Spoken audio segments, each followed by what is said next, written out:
வணக்கம். எல்லோருக்கும் இனிய தை திருநாள் நல்வாழ்த்துக்கள்.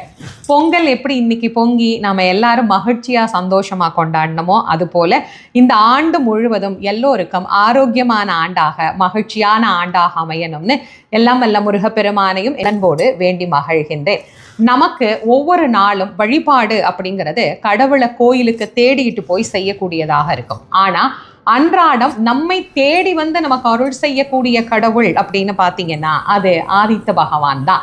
ஆதித்தன் அன்றாடம் நம்மை தேடி வந்து நமக்கு வேண்டும் என்கின்ற அருளை வாரி வாரி வழங்குறதுனால தான் அவருக்கு நன்றி தெரிவிக்கும் விதமாக இந்த நாளை நாம பொங்கல் திருநாளாக கொண்டாடி மகிழ்கின்றோம்.